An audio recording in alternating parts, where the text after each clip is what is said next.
My family left me homeless at 17. But when I became successful, they came back begging for my money. My name is Karen, and I need to tell you about something that happened when I was 17. It changed everything I thought I knew about myself, about loyalty, and about what family was supposed to mean. I remember that Tuesday in October as clearly as if it happened yesterday. I had just finished my shift at the local coffee shop where I worked part-time after school. My backpack was heavy with textbooks, my feet hurt from standing behind the counter for hours, and I was already thinking about the chemistry test I had the next morning. The air had that crisp autumn bite to it, and as I walked up our street, I could smell wood smoke drifting from someone's fireplace. At first, our house looked normal. Then as I got closer, I realized something was wrong. The curtains were drawn tight, which was strange because my mother loved natural light. She always said a house felt dead when the curtains were closed during the day. The porch light was off too, even though dusk had already settled over the neighborhood. I fumbled with my keys at the front door while juggling my backpack and a paper bag of leftover pastries I had brought home from work. When I finally stepped inside, the silence hit me like a physical blow. It was not the comfortable quiet of an empty house. It was heavier than that. Final. Hollow. Like the air itself knew something had ended before I did. Mom, Dad, Alex. I called, dropping my bag by the door. No answer. My own voice echoed back at me, and somehow that echo felt cruel. That was when I noticed the furniture. Not all of it was gone, but enough. The important pieces were missing. The family photos that usually lined the hallway table had vanished. My mother's favorite armchair was no longer by the window. The coffee table where we played board games on Sunday nights was gone. My heart started racing as I ran through the house, checking every room, hoping there was some explanation that would make sense. My parents' bedroom was completely empty. My brother Alex's room looked like it had been cleaned out in a hurry. His posters had been ripped from the walls, leaving little tape marks behind. His closet doors hung open, and inside there was nothing but empty hangers. But my room was untouched. Everything was exactly as I had left it that morning. My bed was still unmade. My homework was scattered across my desk. My clothes were still piled on the chair where I had thrown them the night before. It was like they had erased themselves from the house and left me behind as an afterthought. In the kitchen, I found the note. A single piece of paper sat on the counter, folded in half. My name was written on the outside in my mother's careful handwriting. My hands shook as I unfolded it. Karen, you're old enough now to take care of yourself. We've moved somewhere smaller and can't take you with us. You'll figure it out. You always do. The rent is paid through the end of the month. After that, you're on your own. Don't try to find us. That was it. 17 years of what I thought was love had been reduced to a few sentences. No explanation, no goodbye, no forwarding address. Just, you'll figure it out. Like I was a math problem they had grown tired of solving. I read that note probably 50 times that first night while sitting on the kitchen floor. I kept hoping I had misunderstood it. I kept hoping there was another page, another message, some missing detail that would make it less cruel. I kept waiting for the front door to open and for them to come in laughing, saying it had all been a terrible mistake. But their absence was louder than any explanation. The house felt enormous and suffocating at the same time. Every creak of the floorboards made me jump because part of me still expected to hear familiar voices. Part of me still expected someone to come home. No one did. I called my parents' cell phones until the numbers were disconnected. I tried Alex's phone, but it went straight to voicemail. It was not even his voice anymore, just a generic recording. They had erased me from their lives as carefully as they had packed their belongings. As I sat there in that empty house, something inside me shifted. The scared 17-year-old girl who had walked through that door expecting dinner warmth and maybe help with homework was gone. In her place was someone harder, someone who understood all at once that the world was far crueler than she had ever imagined. I had exactly 3 weeks before I would be homeless. 3 weeks to figure out how to survive in a world that had just taught me the most brutal lesson of all. Even the people who are supposed to love you unconditionally can abandon you without looking back. That night, I did not cry.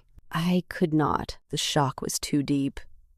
The betrayal was too complete. Instead, I sat in that kitchen until sunrise, staring at that note and planning my next move. Because if there was one thing I learned in that moment, it was this. When everyone abandons you, the only person you can count on is yourself. The first week was the hardest. I kept going to school like nothing had happened, partly because I did not know what else to do, and partly because school was the only normal thing left in my life. I would sit in class, take notes, answer questions when teachers called on me, and pretend I was just tired.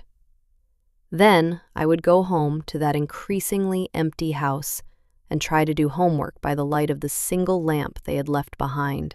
On day 8, the electricity was cut off. That was when reality hit me like a sledgehammer. I had about $60 in my savings account and whatever cash I could pull together from my job at the coffee shop.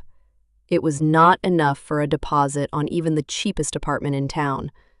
It was barely enough for food, laundry, and transportation. That was how I discovered the storage units behind Miller's Hardware. The owner was an elderly man named Frank.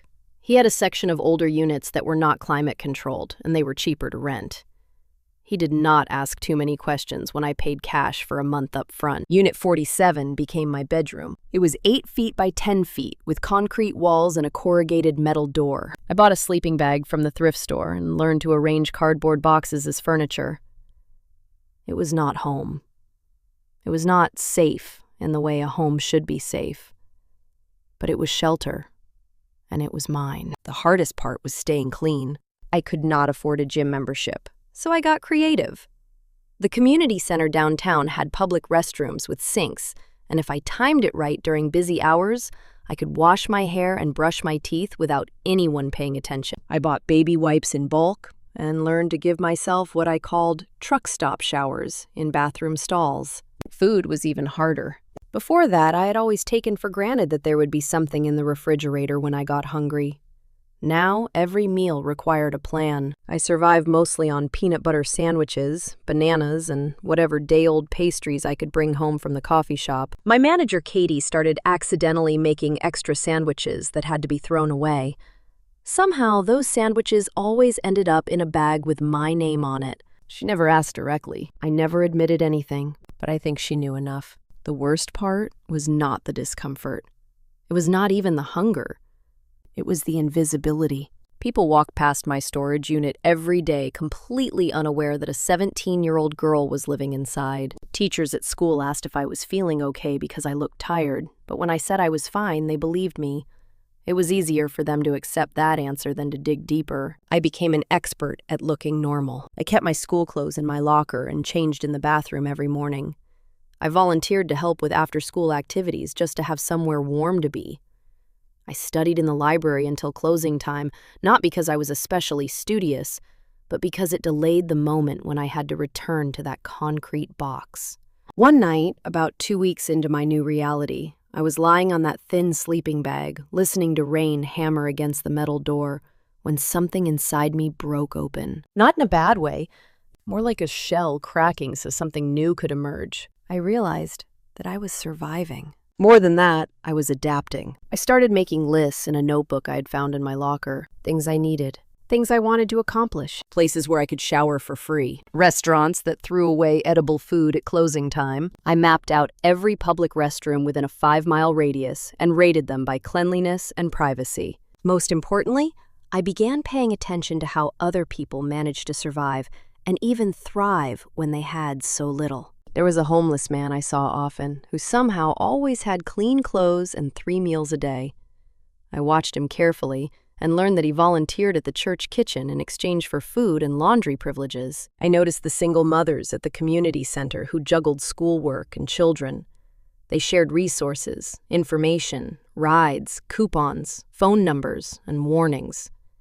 They had a whole invisible network of survival. After 3 weeks in that storage unit, I felt like I had earned a master's degree in staying alive. I knew which gas stations had the cleanest bathrooms. I knew which restaurants were most likely to hire someone underage.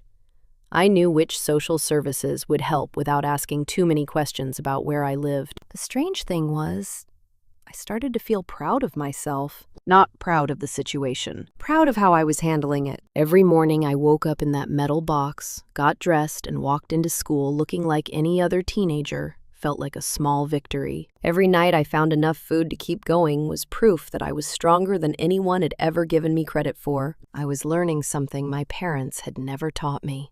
Dignity does not come from where you sleep or what you eat. It comes from refusing to let your circumstances destroy your sense of self. And despite everything they had taken from me, they could not take that. After living in that storage unit for a month, I knew I needed something more stable. That was when the night shifts at Riverside Diner became available. Their regular cook quit without notice, and I convinced the owner, Maria Santos, to give me a chance, even though I was only 17. "You sure you can handle this, kid?" Maria asked, looking me up and down skeptically. "Night shift means 10 p.m. to 6 a.m. 4 nights a week. It's not glamorous work." I almost laughed. Glamorous was the last thing I was worried about. "I can handle it," I told her, and I meant every word. The work was exactly what I needed. While other teenagers were sleeping in warm beds, I was flipping burgers, washing dishes and cleaning tables for truckers, night shift workers, and the occasional drunk college student. The pay was minimum wage, but Maria let me eat 1 meal per shift, which solved my biggest problem. Even better, the diner was warm, well-lit, and had clean bathrooms. I could do homework during slow periods, and Maria did not mind if I used the employee shower in the back after my shift ended. She never asked why I needed a shower at work. I never offered to explain. The other night shift workers became my unlikely family. There was Roberto, a man in his 30s who worked construction during the day and sent money to his family in Mexico. There was Carmen, a nursing student who needed a flexible schedule. And there was Big Jim, a former trucker who told stories so funny they could make your sides hurt. They all had their reasons for working nights, and none of them asked too many questions about mine. When I mentioned that I was between apartments, Carmen offered to let me crash on her couch. I politely declined. By then, I had learned to be careful about help. Even help from well-meaning people could come with strings attached, and I could not afford to owe anyone more than I could repay. What I did accept was their knowledge. Roberto taught me how to negotiate with landlords and utility companies. Carmen showed me which community college courses I could take for almost nothing. Big Jim explained how to build credit from scratch and why documentation mattered. Life's going to try to knock you down. Karen. Big Jim told me one quiet Tuesday night while we cleaned the grill. The difference between people who make it and people who don't isn't where they start. It's whether they get back up smarter than when they fell. I was getting smarter. Every shift taught me something new about business, about people, and about how money moved through the world. I watched Maria manage inventory, handle difficult customers, and balance the books. I paid attention to which menu items had the highest profit margins and which suppliers gave her the best deals. During my breaks, I studied, not just for school, but for life. I read personal finance books from the library. I researched career paths. I started making plans that stretched beyond simply surviving one more day. With my first paycheck, I opened a bank account and started saving every penny I could. The storage unit slowly began to feel less like a desperate measure and more like a strategic choice. I was not paying rent to a landlord who could evict me on a whim. I was not dealing with roommates or nosy neighbors. It was mine, and I controlled every inch of that tiny space. I bought a small battery-powered lantern and plastic storage containers to organize my belongings. I found a folding table at a yard sale and used it as a desk. Slowly, methodically, I was building something that belonged to me. School became easier to manage once I had steady income and regular meals. My grades, which had dipped during those first chaotic weeks, began to improve. Teachers started noticing me again, but for the right reasons this time. When my guidance counselor, Mrs. Patterson, called me into her office to discuss college applications, I was ready. "Karen, your grades have really turned around this semester," she said, looking at my transcript. "Have you thought about your plans after graduation?" Every day, I replied. And I had. While my classmates worried about prom themes and weekend parties, I was calculating community college tuition and researching which degrees offered the best return on investment. I had learned something my parents never taught me. Work was not a punishment. It was not a burden. Work was freedom. Every hour I spent at that diner was an hour spent building my independence, my skills, and my future. Every dollar I earned was proof that I did not need anyone to take care of me. The 17-year-old girl who had found that cruel note 6 months earlier was gone. In her place was someone who understood that respect is not given freely. It is earned through consistency, reliability, and results. And I was earning mine, one night shift at a time. 12 years later, I was standing in the penthouse office of my third successful business, looking out at the city skyline when my assistant knocked on the door. "Karen, there's a Forbes reporter here for your interview." I had built my empire systematically the same way I had survived in that storage unit, one careful step at a time. After graduating high school, I used my savings to enroll in community college business courses while continuing to work nights. I studied every successful entrepreneur I could find. I analyzed their strategies, their mistakes, their timing, and their failures. My first business was simple, a cleaning service for office buildings. I knew how to work hard. I knew how to be reliable. I knew how to stay invisible when necessary. I started with one small building, working before dawn while studying for classes. Within 6 months, I had 3 employees and 5 contracts. I sold that business 2 years later for enough profit to start my second venture, a logistics company that helped small restaurants streamline their supply chains. I understood food service from my diner days, and I had learned to spot inefficiencies other people missed. That business grew from my studio apartment to a warehouse and eventually to 3 locations across 2 states. By age 29, I had sold the logistics company and launched my current enterprise, a consulting firm that helped overlooked entrepreneurs access capital and resources. We specialized in people like I had been, people without family money, people without connections, people with vision determination, and no safety net. The Forbes article called me the self-made millionaire who started with nothing. They wanted to know my secret, my inspiration, my family support system. I gave them the clean version. A challenging childhood, early independence, turning obstacles into opportunities. I never mentioned the storage unit. I never mentioned the note that changed everything. Some stories are too raw for public consumption, but success, I discovered, tastes different when you have earned it completely alone. Every milestone felt like a victory and a reminder at the same time. When I bought my first house, there was no one to call with the news. When my company won its first major award, I sat in the ceremony audience, surrounded by entrepreneurs celebrating with their families, and I felt the absence like a physical ache. I had built something impressive, something valuable, something entirely mine. I had a beautiful home, financial security, and professional respect. I employed 43 people and had helped launch hundreds of small businesses. I should have felt proud, fulfilled, complete. Instead, I felt hollow. Success achieved in isolation has a strange quality. It is more meaningful than it would have been otherwise because you know every inch of what it cost. But it is also less satisfying than it should be because there is no one beside you who remembers where you started. Every achievement was proof of my capability. It was also evidence of how much I had been forced to overcome while others took support for granted. I had learned to compartmentalize the loneliness. I dated occasionally, but relationships felt complicated when your origin story involved being abandoned by everyone who was supposed to love you unconditionally. I had colleagues I respected and employees I cared about, but professional boundaries made it easier to avoid getting too close.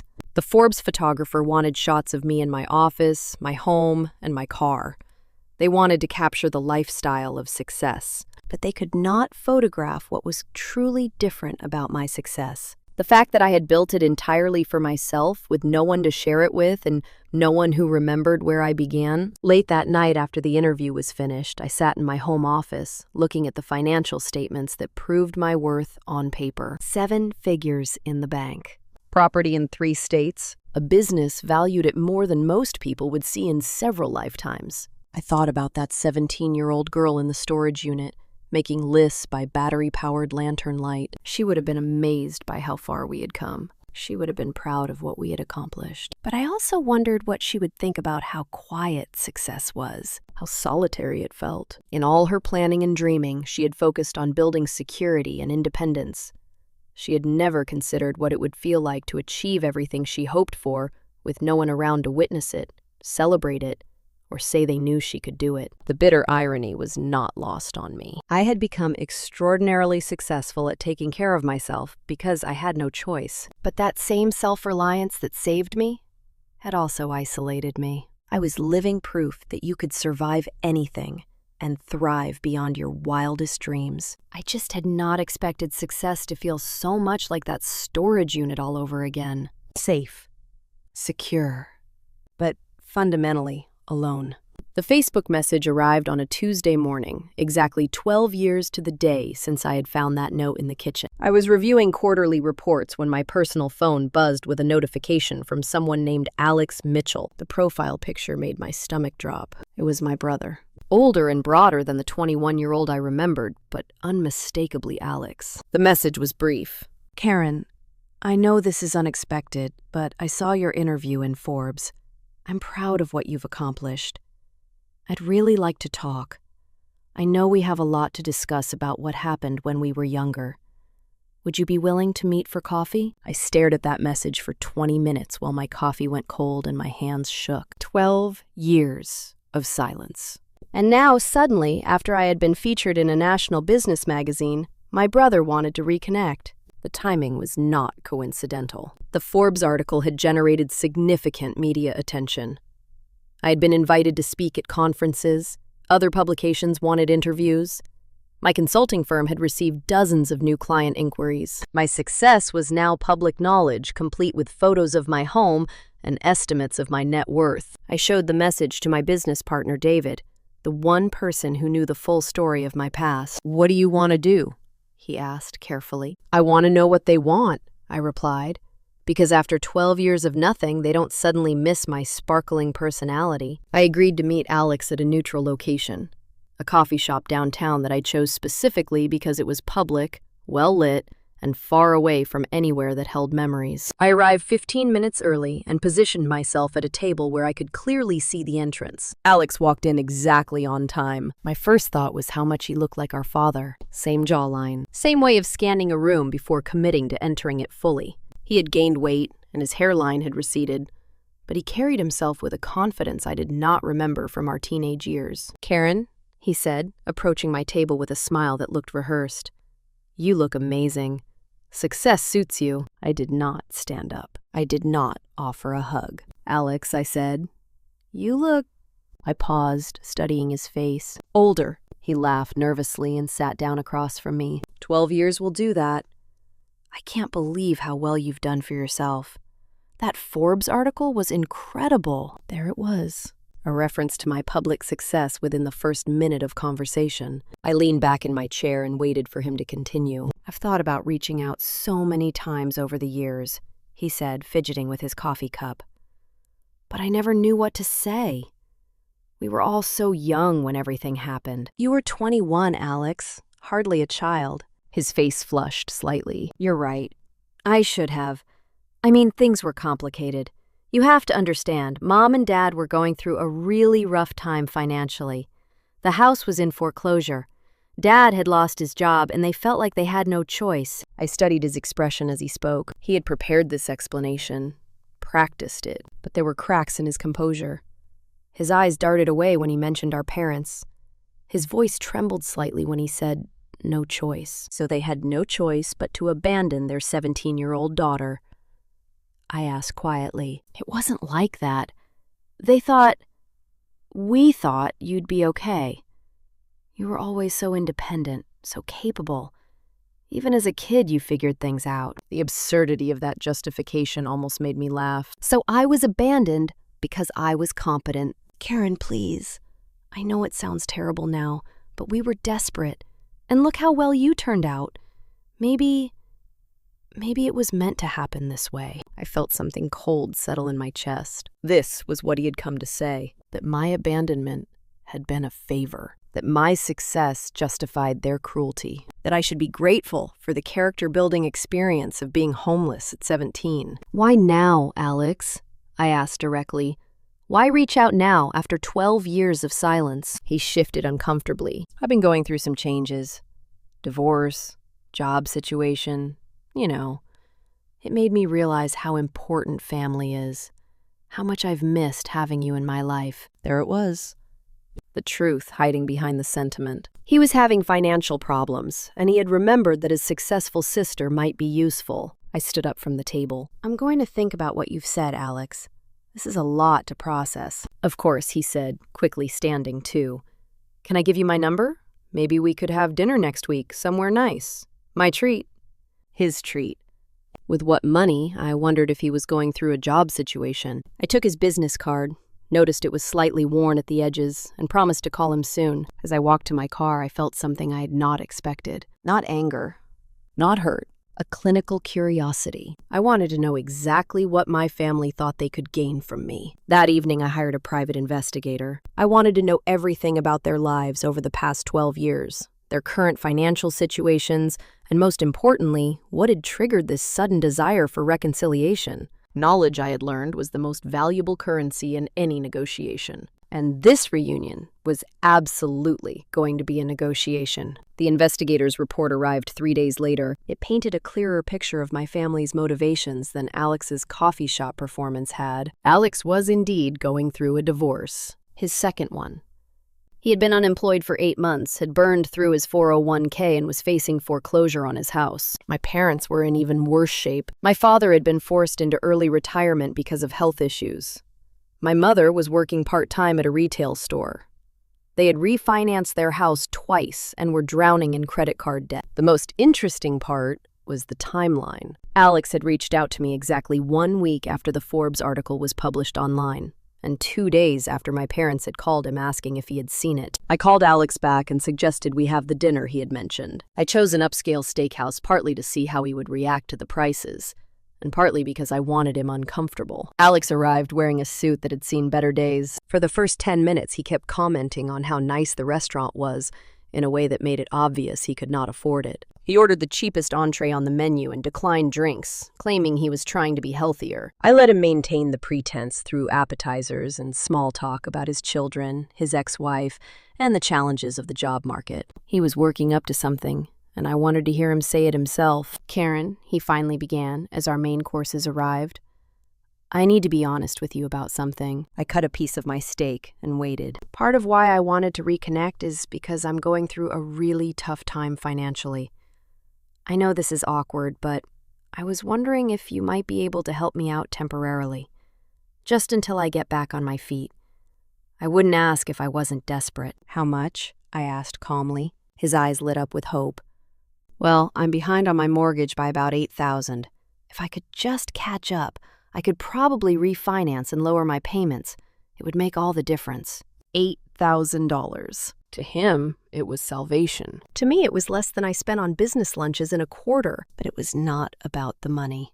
Alex, can I ask you something? Of course. Do you remember what you told me when I was 17 and needed help? His face flushed. Karen, that was different.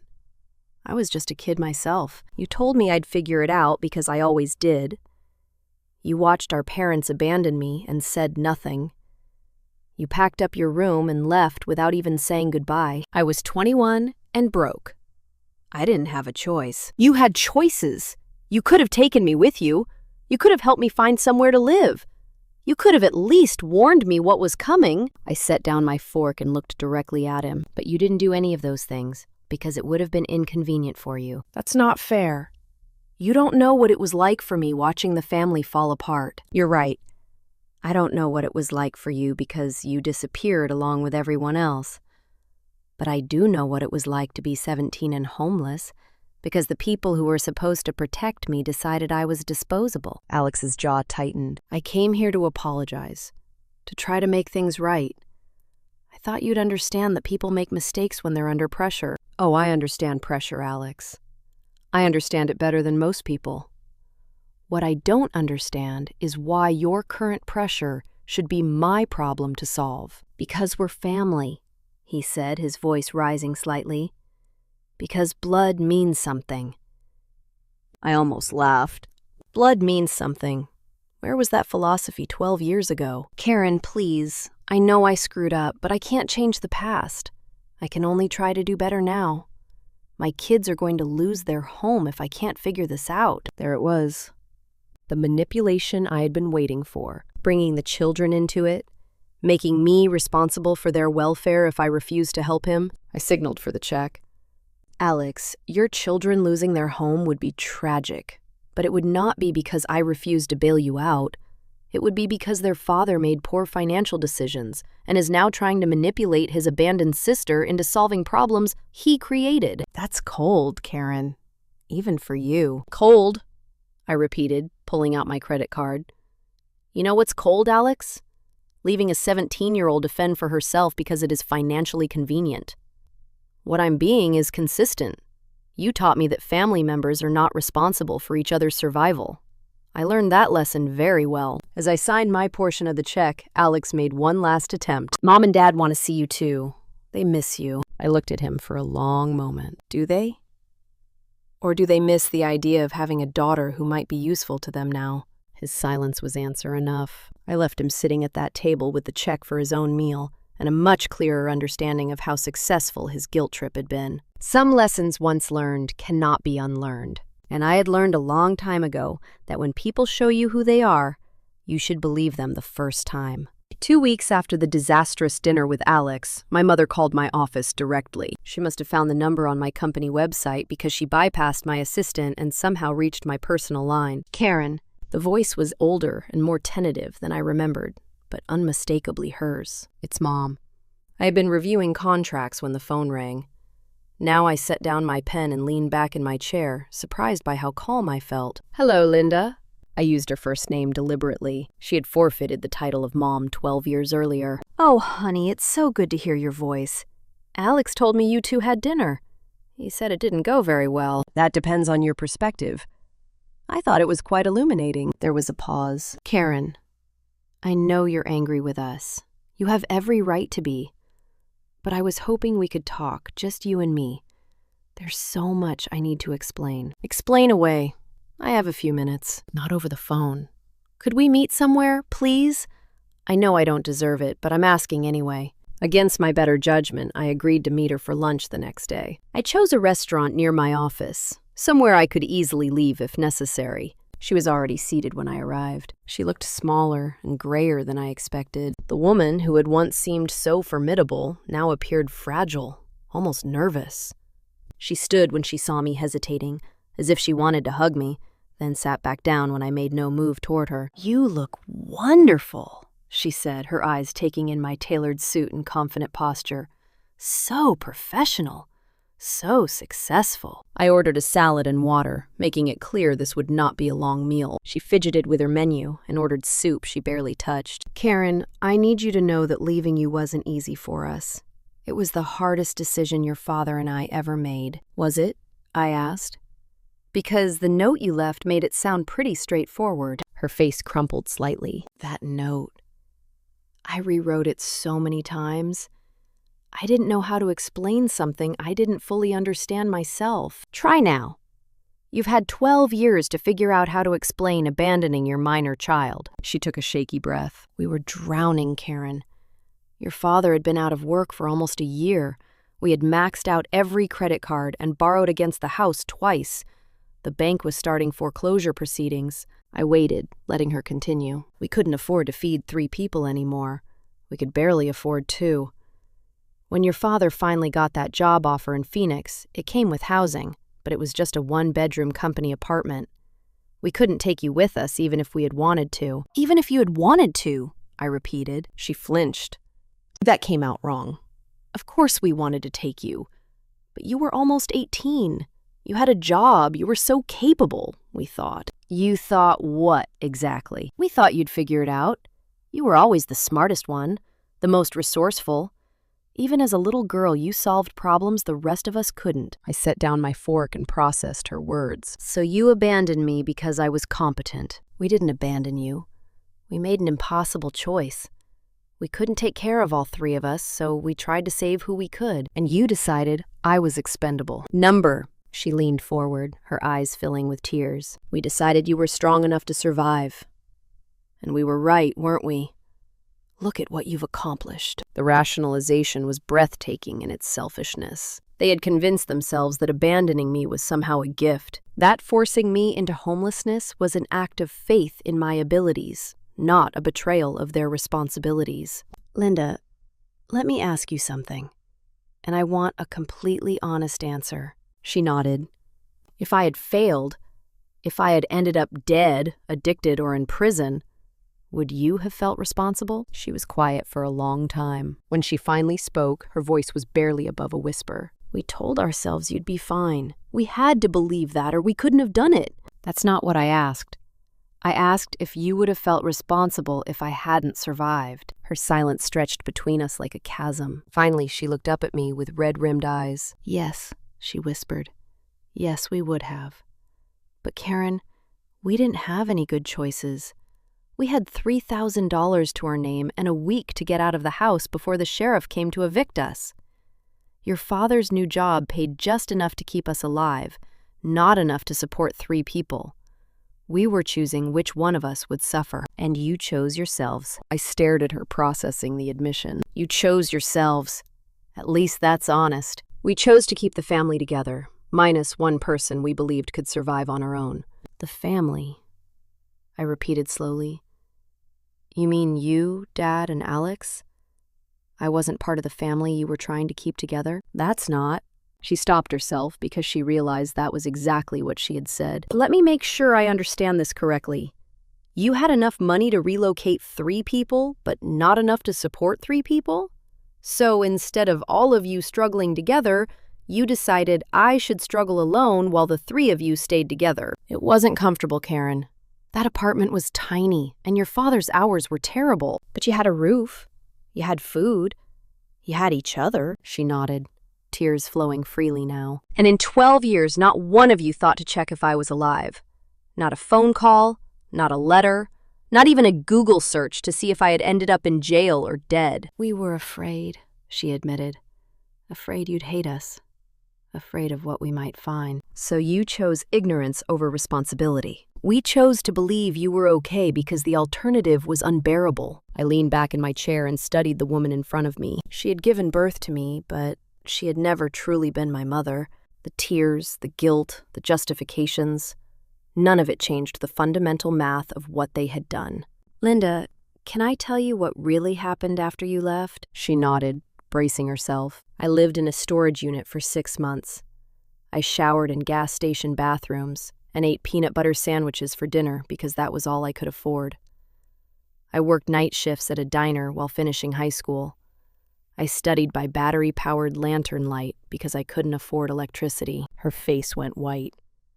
Karen, I had no idea. You had no idea because you chose not to know. You were not concerned with the reality of my situation. You were only concerned with maintaining your fantasy that abandoning me had been difficult but necessary. We thought. You thought wrong. I let the words sit between us before continuing. But here's the thing, Linda. You were also right about one thing. I did figure it out. I survived and I thrived and I built something extraordinary. But not because of your faith in my abilities. I succeeded in spite of your betrayal. I stood to leave, but she grabbed my wrist. Karen, please, we need you. Your father's health is failing. We're drowning in medical bills and... I looked down at her hand on my arm, then back at her face. And now you need me. How convenient. We're family, she said desperately. No, Linda. We are biologically related. Family is something else entirely. Family does not abandon each other when times get hard. Family does not disappear for 12 years and reappear only when they need something. I gently removed her hand from my arm. You made your choice 12 years ago. You chose to save yourselves and sacrifice me. Now I'm making my choice. I choose to save myself and let you handle your own problems. As I walked away from that table, I felt something I had not expected. Not anger, not satisfaction, closure. The woman crying behind me was a stranger who happened to share my DNA. The people who had raised me, taught me, and shaped me into who I became were the night shift workers at the diner, the teachers who stayed late to help, and the strangers who had shown me small kindnesses when I needed them most. My real family was the one I had built myself, one relationship at a time, with people who chose to love me, not because they had to, but because they wanted to. The smear campaign began 2 weeks after my lunch with Linda. At first it was subtle. A former high school classmate mentioned that she had heard I had some troubles as a teenager and had run away from home. Then David forwarded me a screenshot of a Facebook post from someone claiming to be my former neighbor.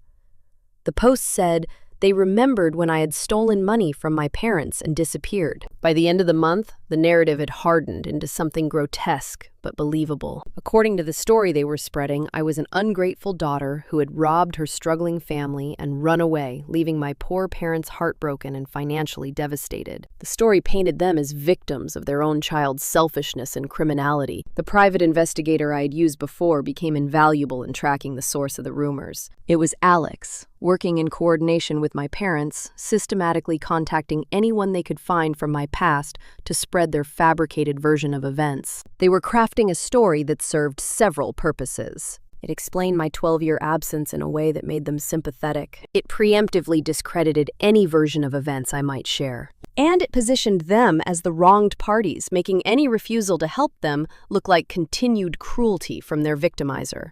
The most insidious part was how reasonable their story sounded to people who did not know the truth. Troubled teenager steals from family and runs away. It happened every day.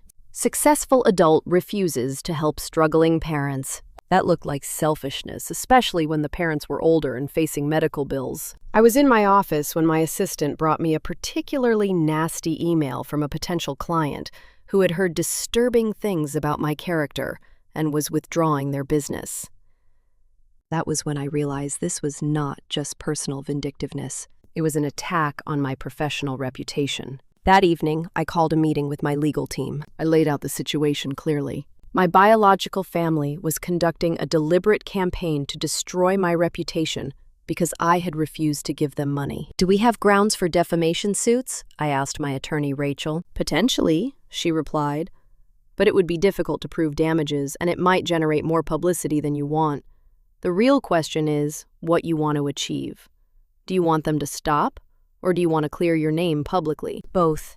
Then we need evidence, documentation, proof of what really happened 12 years ago." That was when I realized I had kept everything. The note my parents had left, photos of the storage unit I had lived in, pay stubs from the diner, school records showing address changes. I had saved it all, not out of sentimentality, but because I learned early that documentation was protection. Even more importantly, I had witnesses. Maria from the diner was still alive and remembered me clearly. Mrs. Patterson, my high school guidance counselor, had kept detailed notes about students in crisis. The community center where I had showered had security archives that might still exist. But the most damaging evidence came from an unexpected source. Alex had been posting online about his financial struggles for months, creating a timeline that contradicted their victim narrative. His own Facebook post showed him asking for money from various relatives, mentioning my parents' financial problems, and bragging about reaching out to his successful sister, long before he had actually contacted me. I compiled everything into a comprehensive file and had my attorney send cease and desist letters to Alex and my parents. The message was clear: stop spreading lies or face legal consequences backed by evidence that would expose you completely. But I did something else, too. I started telling my real story to people who mattered. Not publicly, not dramatically, quietly. I shared the documentation with a few key colleagues and clients who had heard the rumors, then let them draw their own conclusions. The truth I discovered was more powerful than fiction. When people saw the actual note my parents had left, the photos of where I had lived, and the timeline supported by documentation, the lies fell apart. More importantly, my professional reputation spoke for itself. 12 years of ethical business practices, reliable service, and genuine relationships carried more weight than gossip from people no one in my professional world had ever met. Within a month, the Whisper campaign had backfired spectacularly. Instead of destroying my credibility, it highlighted my resilience. Instead of making you look like a selfish daughter, it made me look like someone who had overcome extraordinary circumstances to build something meaningful. The final irony was that their lies had accidentally advertised my success story. Several new clients approached me specifically because they had heard I built my business from nothing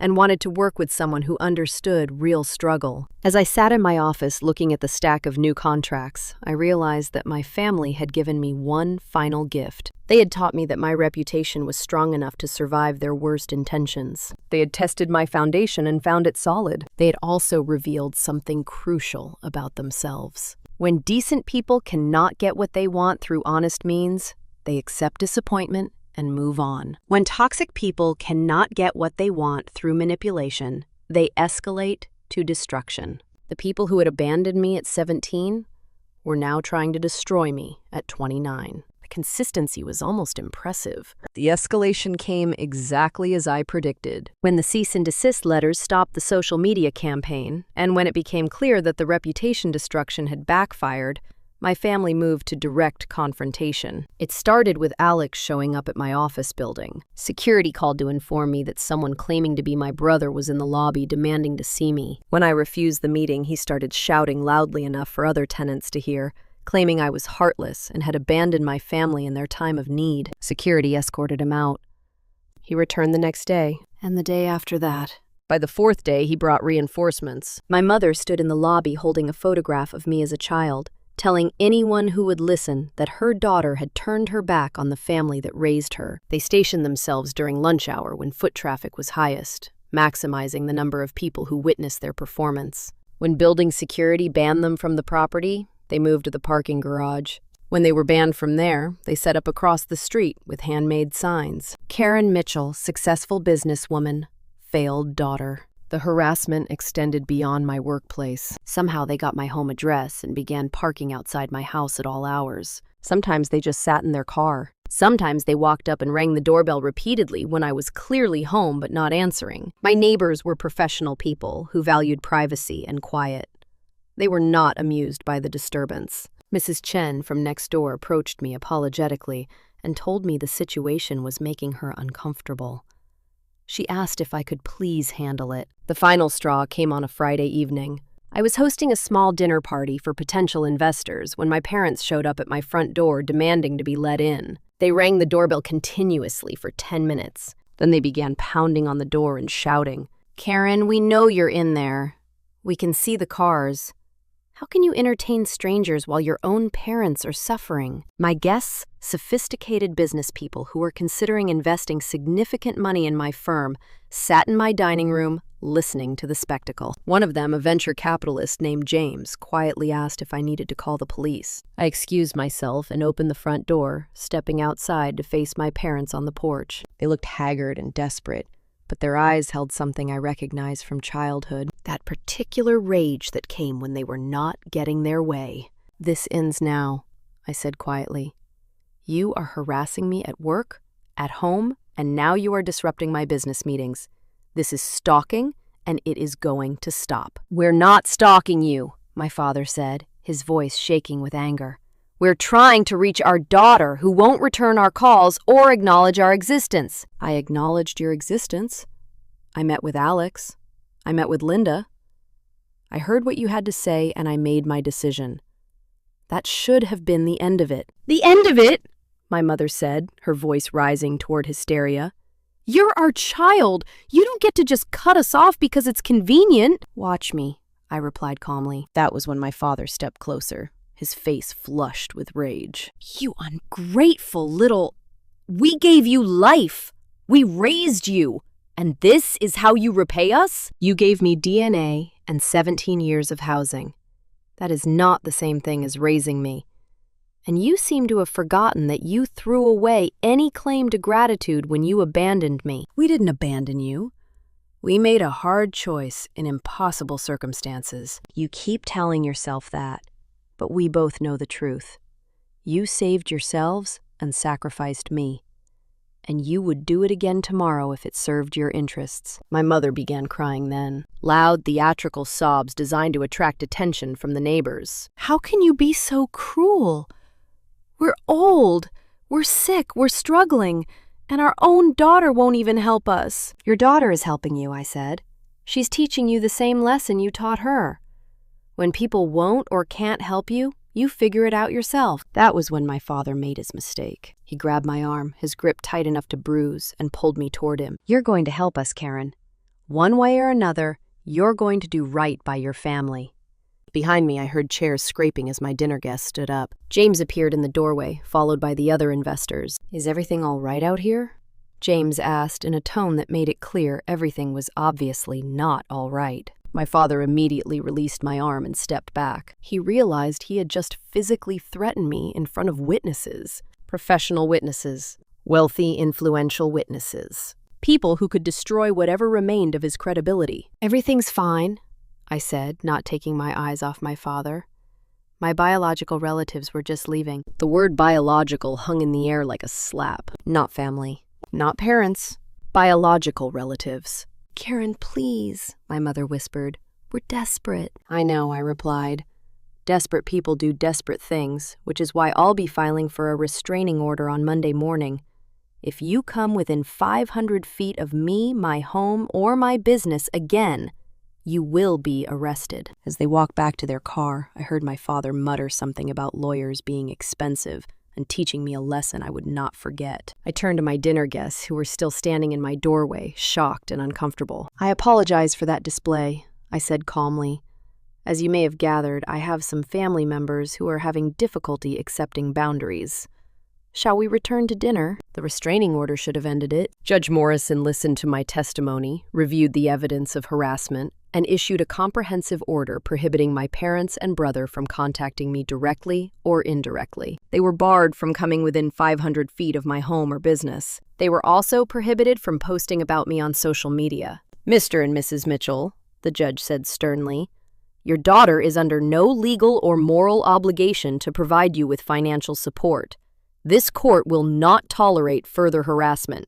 Any violation of this order will result in immediate arrest and jail time." I thought that would be enough. I was wrong.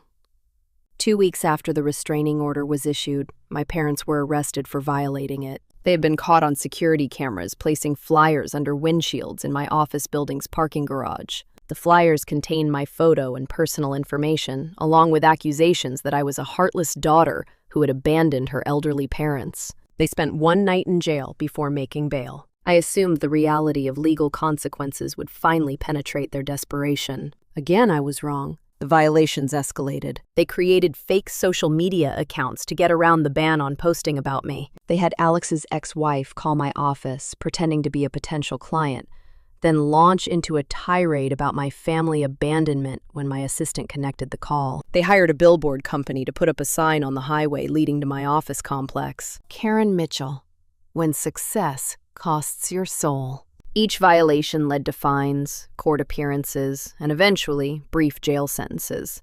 But they seemed to view legal consequences as the cost of doing business in their campaign to force me into compliance. The breaking point came when they involved my employees. My assistant Jennifer had worked for me for 3 years. She was professional, discreet, and fiercely loyal to both me and the business. When she did not show up for work on a Tuesday morning, I called her cell phone repeatedly with no answer. Finally, she texted me, "Karen, I'm so sorry, but I can't come in today. There are people outside my apartment who say they're your parents, and they've been there since 6 a.m. They're scaring my children." I immediately called the police, and my attorney then drove to Jennifer's apartment complex myself. I found my parents sitting in lawn chairs they had brought from home, positioned directly outside Jennifer's first-floor unit, where her 2 young children could see them through the window. They had somehow obtained Jennifer's home address, probably through public records connected to employment verification, and had decided that harassing my employee was an acceptable escalation. When I pulled up, they did not even have the grace to look ashamed. "Maybe now you'll talk to us," my father said, standing from his lawn chair. "You are harassing my employee at her home in front of her children." "We're trying to get your attention," my mother replied, "since you won't respond to reasonable attempts at communication." "Reasonable?" I laughed, but there was no humor in it. "You think terrorizing innocent people who work for me is reasonable?" "We think doing whatever it takes to reach our daughter is reasonable," my father said. That was when I understood something fundamental about these people. They genuinely believed their need justified any behavior, no matter how harmful it was to others. In their minds, I was the villain for not giving them money, and anyone connected to me was fair game in their war to change my mind. When the police arrived, my parents were arrested again. This time, it was for stalking and harassment of a third party. The charges were more serious, and bail was set higher. But the damage was already done. Jennifer was visibly shaken. Her children were asking questions she could not answer. She felt unsafe in her own home. She requested a transfer to work remotely for the indefinite future, which I approved immediately, along with a security system for her apartment paid for by the company. That evening, I sat in my attorney's office, discussing options that went beyond restraining orders. Rachel, they're not responding to legal consequences. They're treating jail time and fines as acceptable costs. What are my options for making this stop permanently? Civil harassment suits, extended restraining orders, possibly criminal charges if we can prove a pattern of stalking, she replied. But Karen, I have to ask, what do you think they'll do if they realize they can't win? What do you mean? Desperate people with nothing left to lose sometimes make dangerous choices. They've already shown they're willing to involve innocent parties like your employee. If they conclude that legal pressure won't work, they may escalate to something more serious. I thought about my father's grip on my arm that night at my house, the rage in his eyes when I refused to comply. I thought about the calculated way they had researched Jennifer's address and terrorized her children just to get to me. You think they might become physically dangerous. I think people who believe they are justified in any behavior to get what they want are inherently unpredictable. And people facing financial ruin with no other options sometimes make desperate choices. That night, I upgraded my home security system, informed my office building's management about the ongoing situation, and arranged for a security consultant to review my daily routines. I was learning that setting boundaries with truly toxic people does not make them respect those boundaries. It makes them more creative about violating them. And when creativity fails, some people turn to force. My parents had taught me many lessons over the years, but this was perhaps the most important. Some people would rather destroy what they cannot control than accept that it was never theirs to control. The final confrontation happened at my office, but this time I orchestrated it. After months of escalating harassment, arrests, and violations, I realized my parents would never stop on their own. They had convinced themselves that persistence would eventually wear me down, that their desperation gave them the right to terrorize me and anyone connected to me. I had my attorney arrange a meeting under controlled conditions. My office conference room, my security, my recording equipment, my rules. I told them through their court-appointed lawyer that I would meet with them one final time to discuss their requests, but only under those specific circumstances. They agreed immediately, probably thinking they had finally broken me down. When they arrived, they looked worse than I had ever seen them. Months of legal battles, fines, and brief jail stays had taken their toll. My father's face was gaunt. My mother's hands shook slightly as she sat down across from me. Alex looked defeated and older than his years. "Thank you for agreeing to see us," my mother began, her voice carrying a mixture of hope and desperation. "Don't thank me yet," I replied. "You might not like what I have to say." For the next hour, they laid out their case. Medical bills, mortgage payments, credit card debt, shrinking Social Security checks. They painted a picture of elderly people facing destitution through no fault of their own. When they finished, I looked at each of them carefully. "I want you to understand something," I said finally. "I feel nothing for you. Not anger, not hatred, not love, not pity.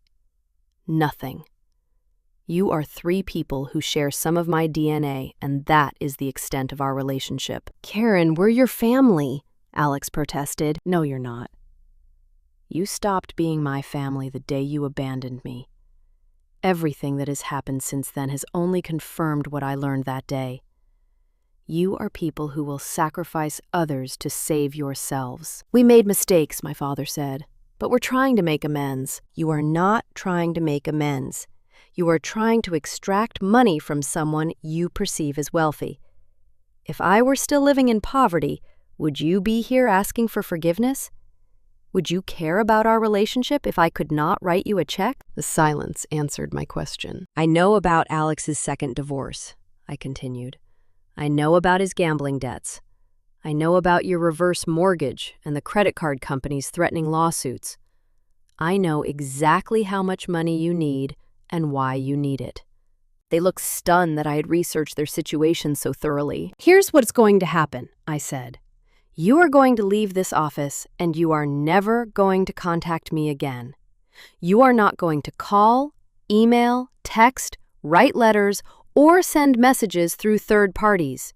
You are not going to show up at my home or office. You are not going to harass my employees. You are not going to post about me online. And if we don't, my father asked, some of his old defiance returning, then I'll destroy you. The words hung in the air like a threat because that was exactly what they were. You think this has been difficult for you so far? You think fines and overnight jail stays were hard? I have resources you cannot imagine. Attorneys, investigators, connections, and most importantly, patience. I can make your lives infinitely more complicated than they already are. I leaned forward slightly. But more than that, I simply do not care what happens to you. You taught me not to care when I was 17. That lesson took root and it is never going away.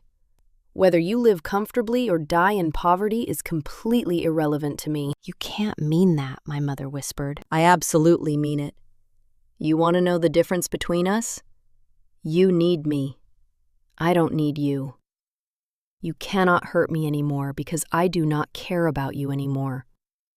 But I can hurt you, and I will, if you continue to disrupt my life. I stood, indicating that the meeting was over. This is the last time we will ever speak. When you leave here today, I want you to forget you ever had a daughter, because I have already forgotten I ever had parents. As they filed out of my office looking broken and defeated, I felt something I had not expected.